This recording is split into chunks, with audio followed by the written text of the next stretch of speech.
Good morning students आज हम India GK की क्लास शुरू करने जा रहे हैं और आज का हमारा टॉपिक होगा सिंधु घाटी सभ्यता या हड़प्पा सभ्यता से, क्योंकि इतिहास यहीं से स्टार्ट होता है और यहीं से हम अपनी पहली क्लास शुरू करने जा रहे हैं। तो शुरू करते हैं स्टूडेंट्स। देखो, सबसे पहले हड़प्पा सभ्यता जो थी वो कहाँ थी? पाकिस्तान के पंजाब प्रांत के मोंटगोमरी ज़िले में स्थित, यानी हड़प्पा पाकिस्तान के पंजाब प्रांत के मोंटगोमरी ज़िले में स्थित थी। देखो, आपने ज़िले का नाम भी याद करना है, मोंटगोमरी ज़िला। इसका उत्खनन किया था दयाराम साहनी ने। कब किया था? 1921 में। देखो, हड़प्पा जो है उसका स्थल पाकिस्तान के पंजाब प्रांत के मोंटगोमरी ज़िले में है। उत्खननकर्ता कौन है इसके? दयाराम साहनी हैं। और उत्खनन जो वर्ष था वो 1921 था। देखो स्टूडेंट्स, यहाँ पर ये किताब बहुत पुरानी है, लूसेंट की है। आपने मोंटगोमरी ज़िले के बारे में नहीं सुना होगा, लेकिन पाकिस्तान के पंजाब के बारे में बहुत सारी बुकों के अंदर है। लेकिन प्रांत के ज़िला मोंटगोमरी मैंने इस बुक में ही देखा है। तो कुछ बार क्वेश्चंस बड़े गहराई से पूछ लेते हैं, इसलिए वहाँ क्वेश्चन फिर गलत होने के चांसेस ज़्यादा होते हैं। दूसरा है फिर भाई मोहनजोदड़ो। तो मोहनजोदड़ो सिंध प्रांत के, वो तो पंजाब प्रांत के था, ये सिंध प्रांत के लरकाना ज़िले में स्थित है। मोहनजोदड़ो पाकिस्तान के सिंध प्रांत के लरकाना ज़िले में है। वो मोंटगोमरी ज़िले में था, लरकाना ज़िले में है। वो पंजाब प्रांत में था, ये सिंध प्रांत में है। उसकी उत्खनन किया था दयाराम साहनी ने, इसका किया राखलदास बनर्जी ने। उसका 1921 में, इसका 1922 में। तो हड़प्पा के बाद मोहनजोदड़ो, दयाराम साहनी और इनका उत्खनन किया राखलदास बनर्जी ने। उनका वर्ष 1921, इनका 1922। ये पाकिस्तान के पंजाब प्रांत के मोंटगोमरी ज़िले में और ये पाकिस्तान के सिंध प्रांत के लरकाना ज़िले के अंदर है। फिर है सूत कागेंडोर। ये पाकिस्तान के बलूचिस्तान प्रांत में स्थित है। कहाँ पर है भाई? पाकिस्तान के बलूचिस्तान प्रांत में है। और इसके उत्खननकर्ता का नाम है R.L. स्टाइन। क्या है भाई? R.L. स्टाइन है। और उत्खनन वर्ष इसका 1927 है। R.L. स्टाइन 1927 में।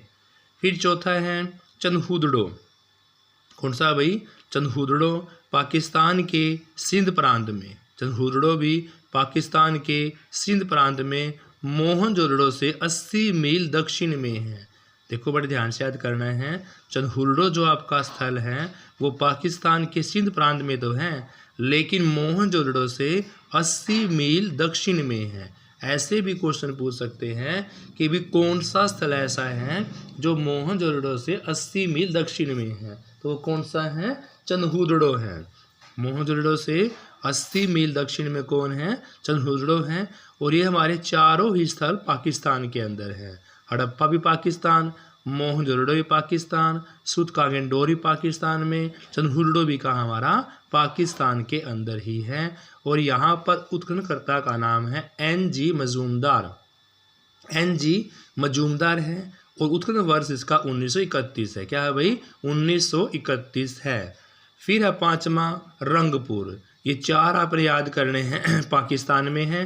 हड़प्पा, मोहनजोदड़ो, सूत कागेंडोर और चंदहुदड़ो। फिर अभी आगे रंगपुर। क्या है? रंगपुर की बात करते हैं।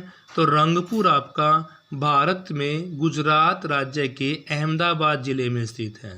रंगपुर जो स्थल है वो भारत में है। रंगपुर का है भारत में गुजरात राज्य के अहमदाबाद ज़िले में। गुजरात राज्य के अहमदाबाद में और भारत में रंगपुर है।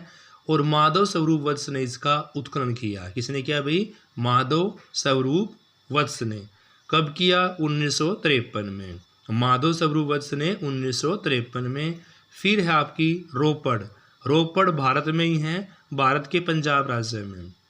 रोपड़ जो है, रोपड़ भारत के पंजाब राज्य में है। इसका उत्खननकर्ता का नाम यज्ञदत्त शर्मा है।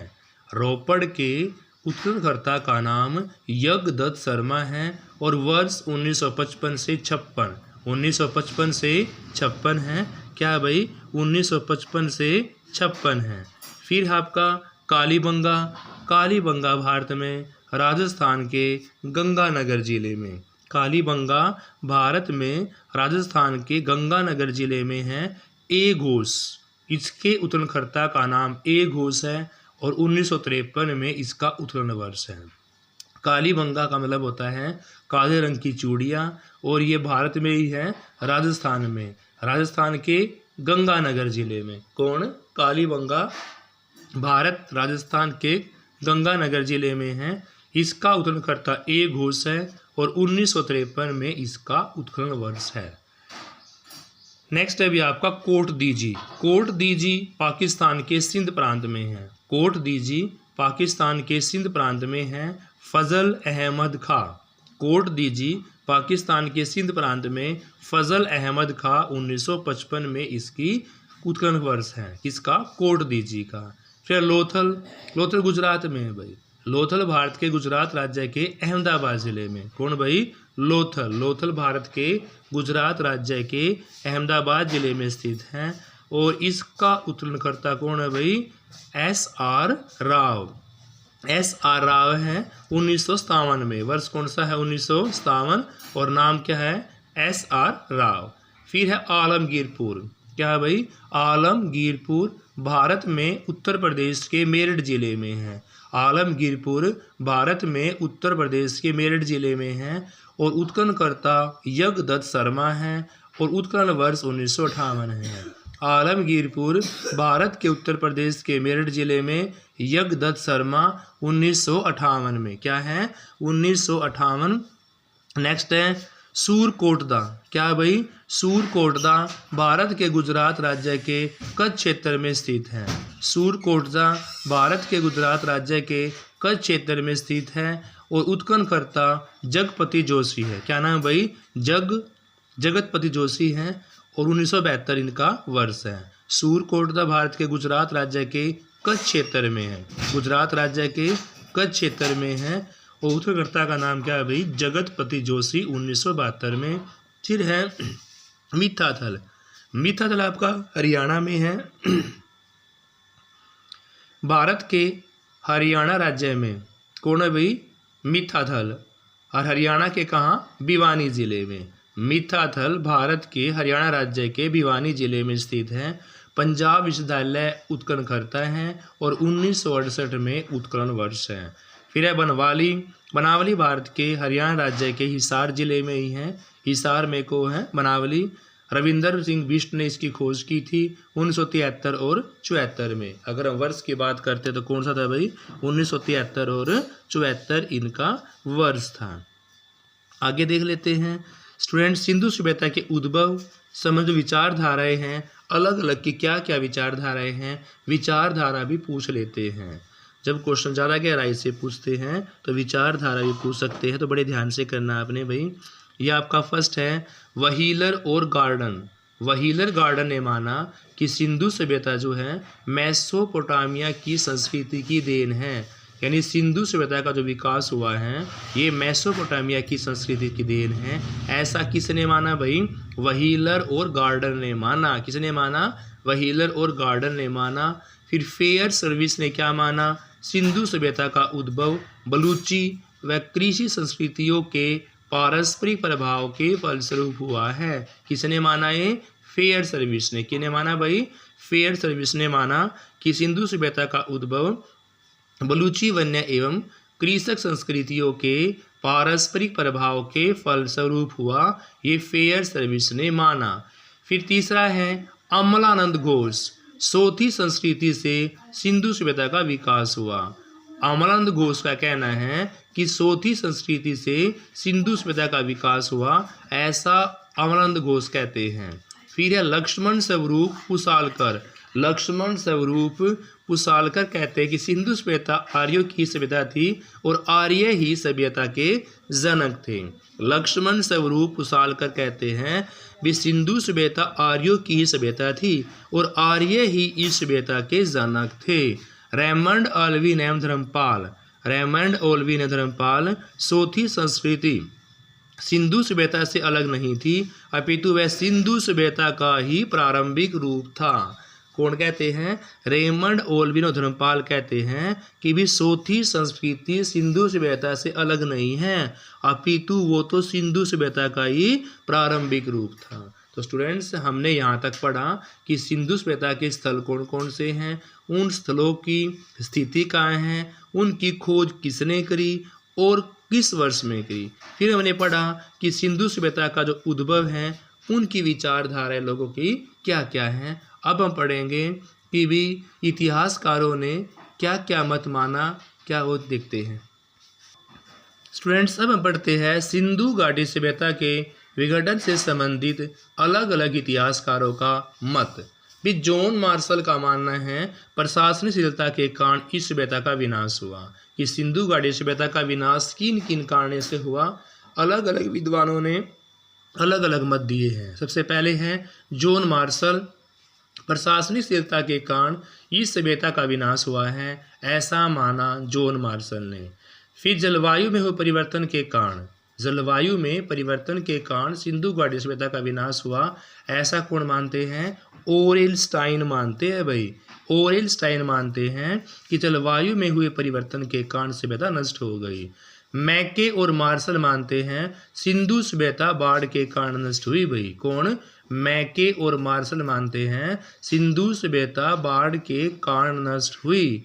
एम.आर. साहनी, भूतात्विक परिवर्तन के कारण यह सभ्यता नष्ट हुई, ऐसा माना जाता है एम.आर. साहनी के द्वारा कि भूतात्विक परिवर्तन के कारण सभ्यता नष्ट हो जाती है। फिर डी कोसाम्बी मानते हैं कि मोहनजोदड़ो के लोगों की आग लगाकर हत्या कर दी गई। कौन मानते हैं? डी कोसाम्बी के द्वारा माना गया है कि मोहनजोदड़ो के लोगों की आग लगाकर हत्या कर दी गई। फिर नेक्स्ट है चाइल्ड एवं डीलर, सिंधु सभ्यता विदेशी आक्रमण एवं आर्यों के आक्रमण के कारण ही नष्ट हुई है, ऐसा माना गया है चाइल्ड एवं डीलर ने। अमलानंद घोष, फिर है अमलानंद घोष मानते हैं कि जलवायु में परिवर्तन या अनावृष्टि के कारण, जलवायु में परिवर्तन और अनावृष्टि के कारण इस सभ्यता का पतन हुआ है, ऐसा कौन मानते हैं भाई? अमलानंद घोष मानते हैं। दोबारा फिर देखते हैं भाई, जॉन मार्शल मानते हैं कि प्रशासनिक स्थिरता के कारण इस सभ्यता का विनाश हुआ। ओरेलस्टाइन मानते हैं जलवायु में परिवर्तन के कारण यह सभ्यता नष्ट हो गई। मैके और मार्शल मानते हैं भाई सिंधु सभ्यता बाढ़ के कारण। मैके और मार्शल क्या माना कि सिंधु सभ्यता भाई बाढ़ के कारण नष्ट हुई। एम.आर. साहनी मानते हैं भूतात्विक परिवर्तन के कारण यह सभ्यता नष्ट हो गई। कौन मानते हैं ऐसा? भूतात्विक परिवर्तन के कारण नष्ट हुई, ऐसा एम.आर. साहनी मानते हैं। और डी कोसाम्बी मानते हैं भाई मोहनजोदड़ो के लोगों की आग लगाकर हत्या कर दी गई। चाइल्ड ऑफ व्हीलर मानते हैं सिंधु सभ्यता विदेशी आक्रमण और आर्यों के कारण से ही आक्रमण के कारण नष्ट हुई। और फिर लास्ट है भाई अमलानंद घोष मानते हैं कि जलवायु में परिवर्तन और अनावृष्टि के कारण इस सभ्यता का विनाश हुआ। आगे देखते हैं स्टूडेंट कि भी हड़प्पा से कौन कौन से स्थल थे और वहाँ की खुदाई करने के बाद वहाँ से क्या क्या प्राप्त हुआ। ऐसा क्वेश्चन भी बहुत बार पूछा जाता है, तो देखते हैं। हड़प्पा, सबसे पहले हड़प्पा से अन्नागार, श्रमिक आवास, प्रसाधन, मंजूसा, ठोस पहियों वाली गाड़ी और R37 कब्रिस्तान। देखो भाई बहुत सारी बुकों में अन्नागार भी दिया हुआ है, R37 कब्रिस्तान भी दिए हुए हैं, लेकिन जो प्रसाधन मंजूसा है, श्रमिक आवास है, ठोस पहियों की गाड़ी है, ये बहुत सारी बुकों में नहीं है। इसलिए बड़े ध्यान से आपने क्वेश्चंस पढ़ना है कि हड़प्पा से अन्नागार मिले हैं, श्रमिक आवास मिले हैं, प्रसाधन मंजूसा मिला है, ठोस पहियों वाली गाड़ी के अवशेष मिले हैं, एक R37 के नाम से कब्रिस्तान मिला है, तांबे का पैमाना, तांबे के दर्पण, कांसे की बनी हुई एक नर्तकी की मूर्ति। पूछ सकते हैं जो नर्तकी की मूर्ति मिली है वो हड़प्पा से मिली है, लेकिन वो किसकी बनी हुई है? वो कांसे की बनी हुई है। लाल बालू पत्थर का एक नग्न पुरुष का धड़ मिला है, यानी कि नग्न जो पुरुष का धड़ मिला किसका बना हुआ है? लाल बालू पत्थर का। किसका बना हुआ भाई? लाल बालू पत्थर का। जैन या यक्ष की मूर्ति के समान है। वो जो आपका लाल बालू पत्थर का नग्न पुरुष का धड़ मिला है वो जैन और यक्ष की मूर्ति के समान है। स्लेटी चूने पत्थर की नृत्य मुद्रा वाली मूर्ति, इसको हम नर्तकी बोलते हैं। किसकी बनी है भाई? स्लेटी रंग की है, चूने पत्थर से बनी हुई है। और मुद्रा कौन सी है उसकी? नृत्य करती हुई है। क्या नाम रखा ना? नर्तकी। नर्तकी जो होता है नृत्य करने वाली होती है। और स्लेटी चूने पत्थर की बनी हुई है, नृत्य मुद्रा के अंदर है। ताबूत मिले हैं गेहूं और जौ के साक्ष्य भी कहाँ मिले? हमारे हड़प्पा से। कौन? गेहूं और जौ के साक्ष्य। धोती पहनने की एक मूर्ति मिली हुई है। अभिलेख युक्त मुहरें मिली हुई है। संघ का बैल, मछुआरे का चित्र और कुछ बर्तन भी वहाँ से हमें मिले हैं। कहाँ से मिले भाई? हड़प्पा से मिले। क्या क्या मिले हैं? अन्नागार मिले, श्रमिक आवास मिला, पथमंजूसा मिला, ठोस पहाड़ी वाली गाड़ी के विशेष मिले, सोच पहियों वाली हाथ हड्डी 7 कब्रिस्तान मिला, तांबे का पैमाना, तांबे का दर्पण, कांसे की बनी मूर्ति, नर्तकी की मूर्ति, लाल बलुआ पत्थर का, लेकिन वो किस अवस्था में है? नग्न पुरुष का धड़ है, जो जैन यक्ष की मूर्ति के समान दिखाई देता है। स्लेटी चूने के पत्थर की नृत्य करती हुई मुद्रा वाली नर्तकी मिली है। ताबूत मिले हैं, गेहूं जौ मिला है, धोती पहनते मूर्ति के अभिलेख मिले हैं, संघ का बैल मिला, मछुआरों का चित्र है। फिर नेक्स्ट आपका मोहनजोदड़ो। मोहनजोदड़ो सीप निर्मित पैमाना है। क्या भाई? सीप निर्मित पैमाना है। सूती एवं ऊनी वस्त्र के अवशेष मिले हैं।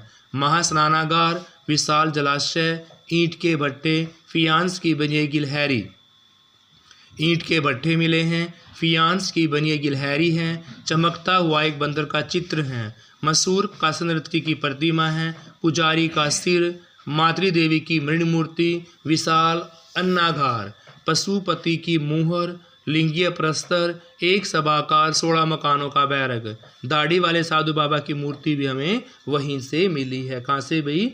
मोहनजोदड़ो से। सीप निर्मित पैमाना मिला है। सूती एवं ऊनी कपड़े के विशेष मिले हैं। महास्नानागार, देखो अन्नागार की बात करेंगे तो हड़प्पा और महास्नानागार की बात करेंगे तो मोहनजोदड़ो।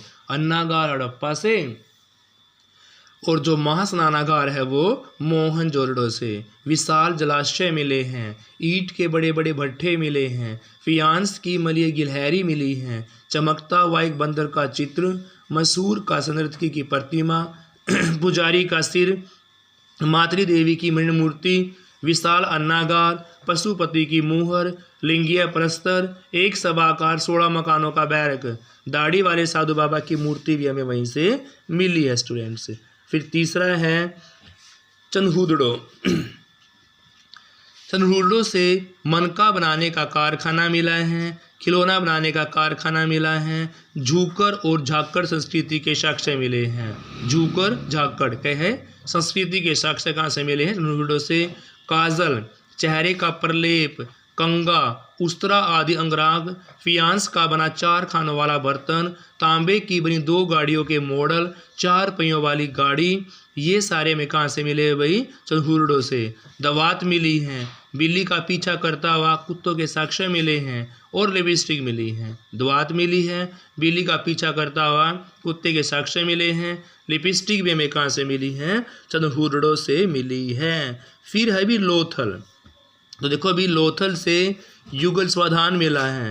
लोथल से क्या क्या मिला है? युगल स्वाधान, बंदरगाह जिसको हम बोलते हैं गोदीबाड़ा, फारस की मोरें मिली हैं, चावल और बाजरे के साक्ष्य मिले हैं। किससे? लोथल से। सूती वस्त्र मिले हैं, रंगाई के कुंड मिले हैं, मनका बनाने का कारखाना फेमस कहाँ का है? लोथल का। क्या?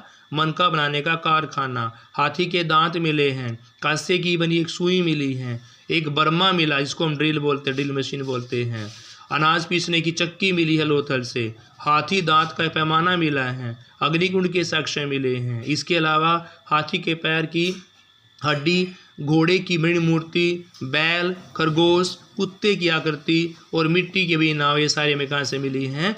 लोथल से। लोथल से युगल स्वाधान मिला, बंदरगाह मिली, फारस की मूरें मिली, चावल और बाजरे के साक्ष्य मिले, सूती वस्त्र मिला, रंगाई के कुंड मिले, मनका बनाने का कारखाना लोथल से मिला, हाथी दांत मिला, कांसे की बनी एक सुई मिली। उसके अलावा बर्मा जिसको हम ड्रिल मशीन बोलते हैं वो भी कहाँ से मिली हमें, लोथल से। अनाज पीसने की चक्की मिली, हाथ दांत का पैमाना मिला, अग्निकुंड के साक्ष्य मिले, हाथी के पैर की हड्डी मिली, किससे भाई, लोथल से। घोड़े की मूर्ति मिली, बैल, खरगोश, कुत्ते की आकृति वहीं से मिली है, और मिट्टी की बनी एक नाव भी हमें लोथल से ही मिली है। फिर है कालीबंगा। कालीबंगा का मतलब होता है काले रंग की चूड़ियाँ, हल से जुते खेत के साक्ष्य, मिट्टी के काले रंग की चूड़ियाँ। कालीबंगा राजस्थान के अंदर है, गंगानगर वहाँ पर जगह है। पक्की मिट्टी का पैमाना मिला है, कपड़ों में लिपटा एक उस्तरा मिला है। 2 फसलों का एक साथ बोने का साक्ष्य भी कहाँ से मिला है भाई, कालीबंगा से ही। 2 फसलों के एक साथ बोना कालीबंगा से मिला है। अग्निकुंड के साक्ष्य मिले हैं, ऊंट की अस्थियां मिली है, हल का चिन्ह मिला है, बेलाकार मुहरें मिली है। इसके साथ साथ जौ, चना, सरसों, लकड़ी की पाइप, अलंकृत ईंट, कब्रिस्तान, कच्चे ईंट का प्रयोग भी कहीं से मिला हमें, कालीबंगा से मिला है स्टूडेंट्स। फिर है हमारा सूतकोटदा, घोड़े का अवशेष मिला है, एंटीमनी की एक छड़ मिली है, अनोखी कब्र मिली है, और गोदीवाड़ा भी हमें कहाँ मिला है, सूरकोटदा से ही मिला है। सूरकोटदा का बहुत सारी बुकों में सिर्फ घोड़े के अवशेष दिए हुए हैं, घोड़े के जीवाश्म दिए हुए हैं, लेकिन इस बुक में एंटीमनी की छड़ भी दी हुई है, अनोखी कब्र भी दी हुई है, गोदीवाड़ा भी दिया हुआ है। तो बहुत सारे पॉइंट्स ऐसे होते हैं जो कई बुकों में नहीं दिए होते स्टूडेंट्स, और वहीं से क्वेश्चन बन जाता है, फिर हमारा वो क्वेश्चन गलत हो जाता है। तो बड़े ध्यान से क्या करना है कि सूरकोटदा से घोड़े के जीवाश्म के साथ साथ एंटीमनी की छड़, अनोखी कब्र और गोदीवाड़ा भी हमें वहीं से मिला है। तो thank you students, have a nice day. Please class को लाइक शेयर अवश्य करें। आज से हमने इतिहास की क्लास शुरू की है, और उसमें हमने सिंधु घाटी सभ्यता के स्थल करे हैं, उनके संबंधी विचारधारा करी है, फिर उसके विनाश के कारण पढ़े हैं, और फिर उसके साथ साथ ही कौन कौन से वहाँ से स्थल मिले, उन स्थलों से क्या क्या आगे प्राप्त हुआ। Thank you students, have a nice day. Please class को लाइक शेयर अवश्य करें।